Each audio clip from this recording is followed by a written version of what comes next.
Okay, everyone, welcome back to our Facebook Live with Cat Love. Technical difficulties never escaped anyone. That is true.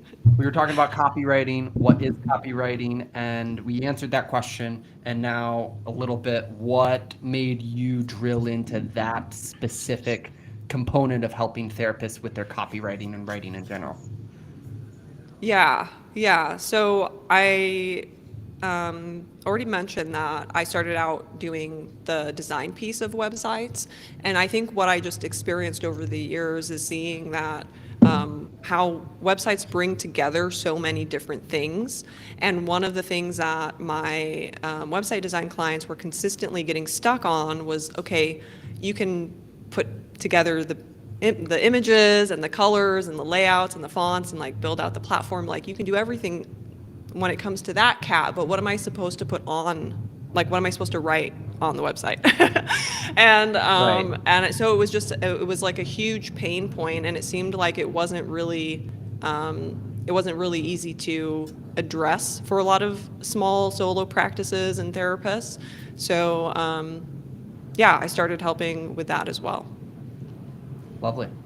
Do you feel Yeah. like solos or groups need copywriting more? Is it equal? Is there, like, where are the biggest problems, maybe? And who Yeah. needs copy at the highest level? I think everybody needs copy. And so it's mostly for every practice, whether it's a solo or a group, it's just a matter of like how. So it's like you need copy if you're going to have a business, if you're going to have a practice. And yeah, the options are to do it yourself, to write it yourself, to learn how to write copy, to use tools that are available, or to hire someone to do it for you. And so there's some amount of needing to navigate what's the right fit for you. Yeah, that makes sense. So you listed out some great options. Learn it, do it yourself, collaborate, pay someone to do it. Um, when someone is thinking about learning it and doing it themselves, let's kind of use that as the entry point. What are the things that they should know, consider as they're like wrapping their head around how do I fill my website with great content that attracts and converts clients? Like, what have you seen there? Yeah, I mean, I think the first thing to understand is that copywriting is a learnable skill. So even though it feels extremely overwhelming when you don't really know anything about it, you'll just be sitting in front of your computer with like, a blank document or, in front of your website software trying to fill in the blanks, and it will feel really overwhelming or maybe even excruciating trying to think of like, okay, what should go here, what should go there. But there are a lot of resources out there, both free and premium, that can help you learn the skill of writing, learn the skill of copywriting. So I think that knowing that paired with also the fact that you already know what you need to know in order to write great copy, that's also something really important to know that could maybe take that stress down a little bit for you. Because over the years, I found that the therapists that I work with, almost every single one, if I just ask them the right types of questions, the information that needs to be on their website is right there. Like there's no resistance to, the empathy that you need in order to write good copy. There's no resistance to the, understanding, the benefits or the values or the things that the positive outcomes that you can deliver on. So, the information. It's just a matter of like figuring out that bridge from where you're at now with not knowing where to start to figuring out what the right fit support is for you so that you can get those things that you have in your brain and in your heart out onto your website. Yeah, that's some incredible, process there. Essentially, most, if not all, therapists are already equipped with the content they need, right? Yeah. When Yeah. it comes to good versus great copywriting, what do you think is the big gap there, or can you distill that out for us? Um, so many things come to mind, but one of the things that came to me first was this idea of being a really good listener. I think that great copy is copy that's really listened to the client that you want to attract. And what I mean by that is, listening to what it is that they're struggling with, the moments of tension that they have in their life at the time that they're looking for a therapist, the types of struggles in their day to day, like really listening to that and the ability to reflect that, and then also to reflect the benefits or the outcomes that they're wanting. Like when they come to your therapy office for the first time, what are the types of things that they're saying they want out of therapy with you? And then I would say maybe a third one would be like listening to their concerns about therapy, the therapy process itself, and being able to address those concerns. So it all really comes down to your ability to listen and then reflect that in the copy that you write. Yeah. And what's interesting is, you guys as therapists do this all the time, but just in a slightly different venue. You have that person sit across from you and you ask a question. What are you struggling with? What are you going through? Where did this start? Fill in the blank for all of these things. How do you help, or how do you suggest a counselor turn that listening skill into an outward writing into their website? Like how do they turn listening on through their website, through their Psychology Today? Yeah, I think the first step to that is really being intentional. Therapists, as you've mentioned, they're listening all the time. It's like literally their job description, part of their skill set as a qualified professional to listen and to be really good at listening.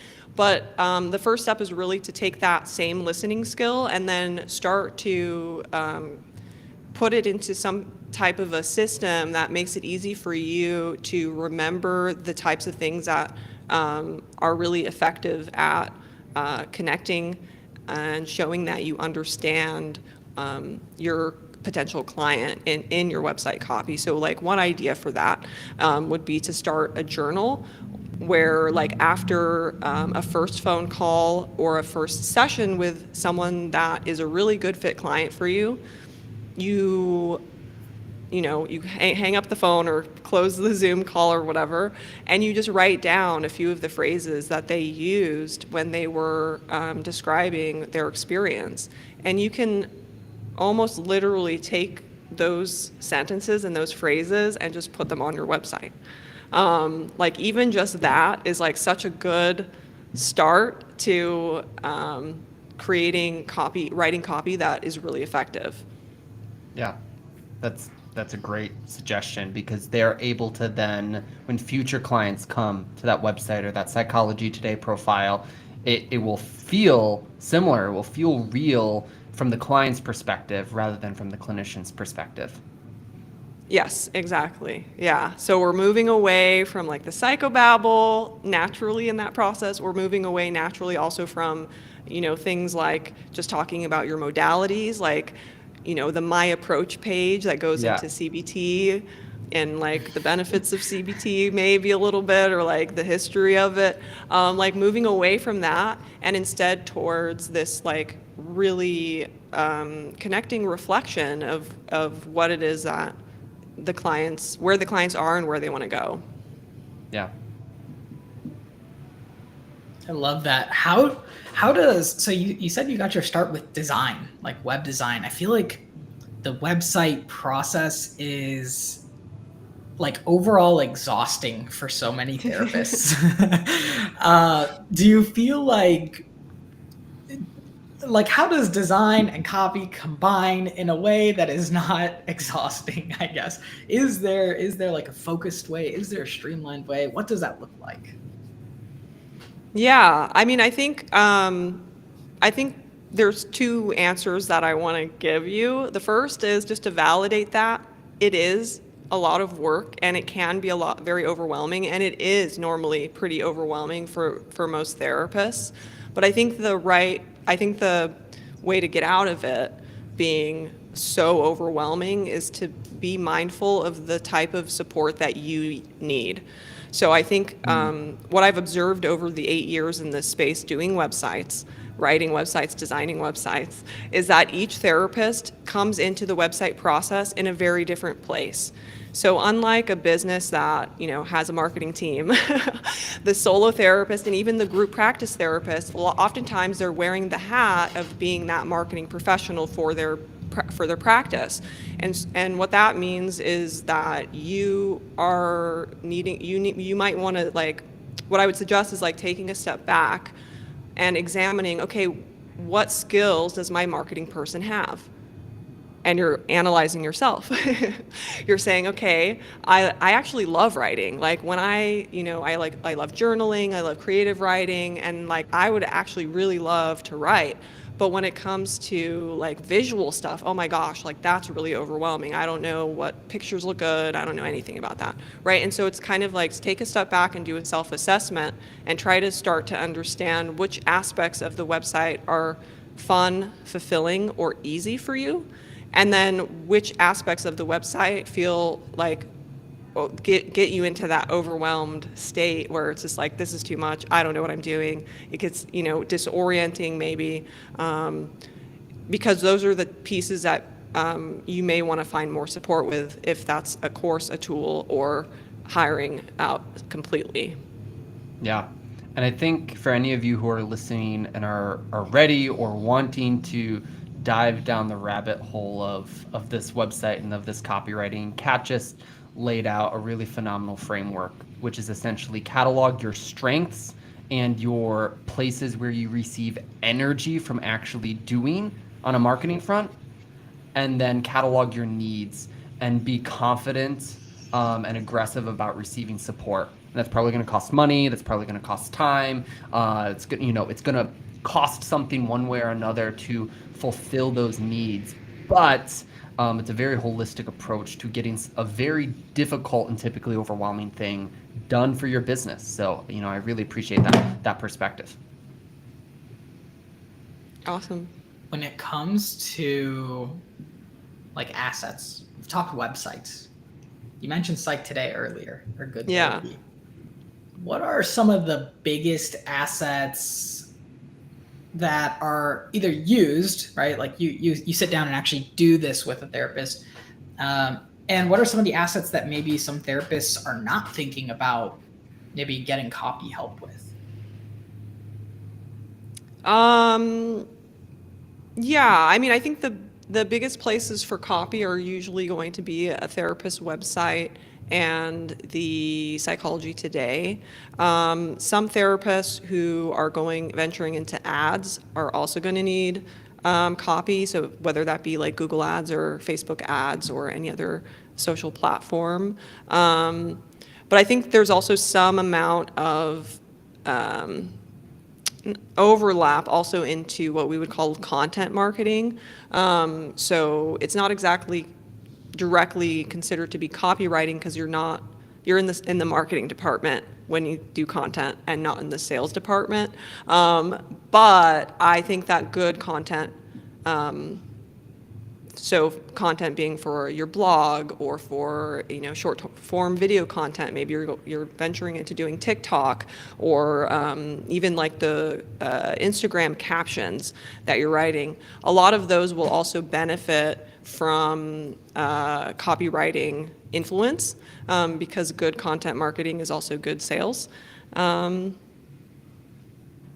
Yeah, so I don't know. It almost feels like, where is copy not appearing when it comes to your sales and marketing? It's like everything needs to be written and could benefit from kind of sales copywriting approach.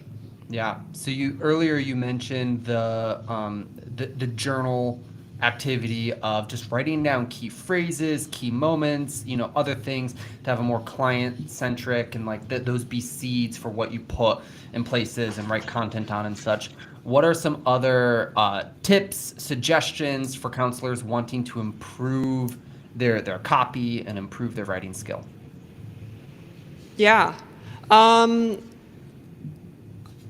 think let's see. What are some good things? I think I did mention a few of the common mistakes already, but I think that another good practice to start keeping in mind, and this is also kind of goes into what I would call like more like personal development and healing that will help you succeed more in your private practice. And that is like paying attention to your aversion to doing sales, because that often, very often does show up in your copy. Yeah, like, so if you have any like nervousness around like, oh, I don't want to, I don't want to be pushy. I don't want to, like sales is like yucky, or like, also this overlaps with like all of your money mindset stuff. Because I can actually I can share like a few ways that I see it come out. One Please. way is therapists will write what is supposed to be a sales page on their website, but instead of it being a sales page, it's educational. So they'll say, oh, depression, do you have this type of depression or this type of depression? And did you know that, this many percentage of people struggle with depression in the United States? And so what they're essentially doing is they're getting around doing sales. And I think it might, I'm guessing, of course, but I think that stuff like this happens when you're not completely comfortable in embracing the fact that that depression therapy page is a sales page of a website. It's not supposed to be like educational, or like, it's not supposed to replace Wikipedia. Like, people have Google if they're really looking for educational content. The reason they're on your website is because they've already identified, like, I need help. I want to invest in feeling better and not feeling depressed anymore. And so, yeah, I think, yeah, I don't even remember what the question was. I just got so into it. But that's an the answer. excellent, That was yeah, the no, answer.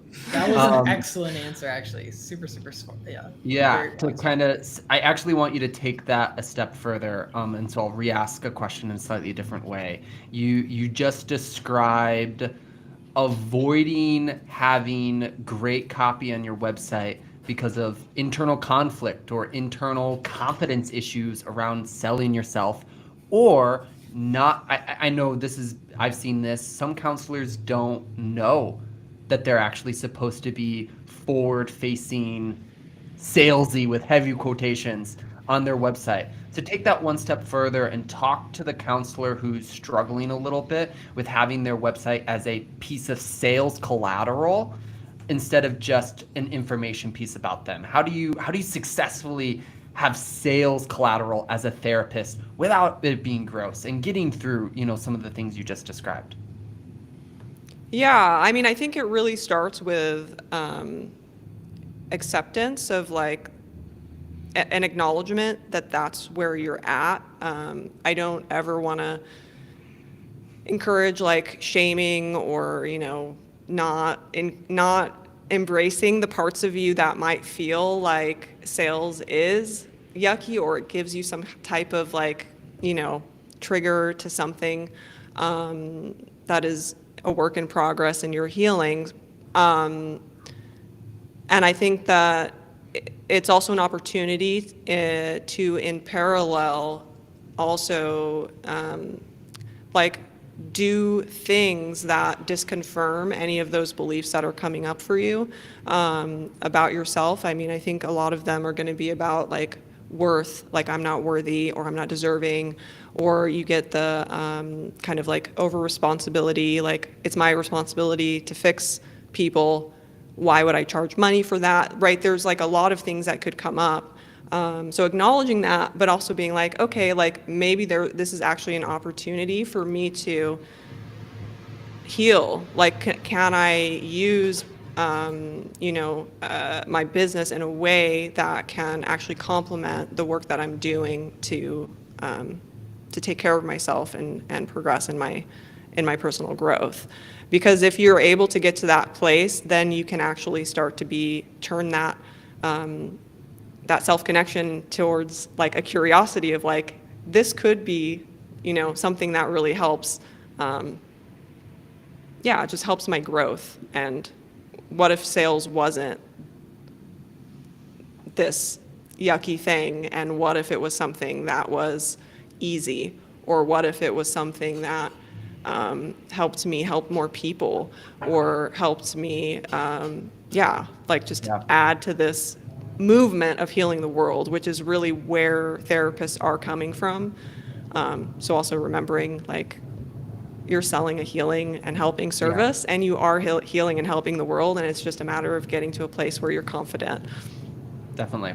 Well, it sounds like we should probably have you in to talk about a whole sales framework interview as well at some point. Because you have some great comments to share there, I'm sure, as you just had.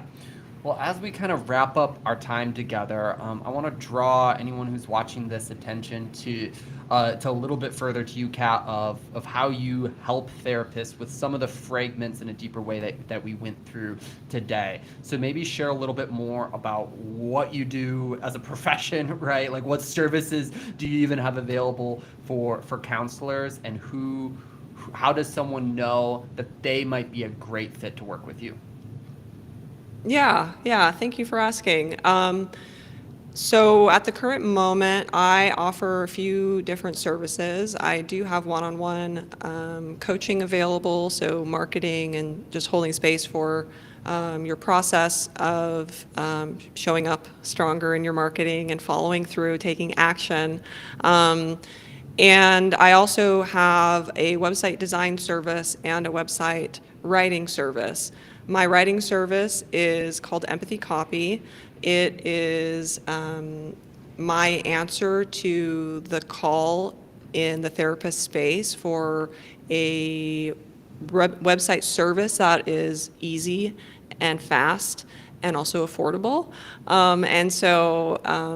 It's a software. You sign up, you answer some questions about who you are and who you help, and it will generate a page of your website for you. Therapists love it. It's really been successful, so I'm really happy with that. And then I've just started barely opening my website design platform as well, called Empathy Sites. Okay, lovely. So I'm hearing a couple things from you, but one of the main things is those questions that you said that therapists have, answers to already inside of themselves. Put that in a format and in a framework with some software that will easily and efficiently ask those questions and spit out some of the great answers that they already have with them. And I'm guessing that they can access that through your main website, which is listed on the relevant links here, and kind of go through there. What else do you want to leave any listeners today with? Any nuggets, any next steps, anything else as we kind of wrap up our time together? I love you. That's really it. Yeah. I'm grateful to be in this space, and I just want to wish everyone the best. So, yeah. Kat, it was It was a pleasure having you today. You dropped some great wisdom for those pushing in and becoming more experienced copywriters and more wholesome sales professionals for their business. So I hope if you have any questions, I'm sure that Kat would be more than willing to answer them on this thread that you're watching this video on. Of course, reach out to her. Katlove.com, I believe, is just your main website. And then stick around, ask questions in the Facebook group and beyond. Kat Love is a part of it, so I'm sure you'll see her face more often until the next conversation here. Thanks so much. Thank you. Thank you for having me.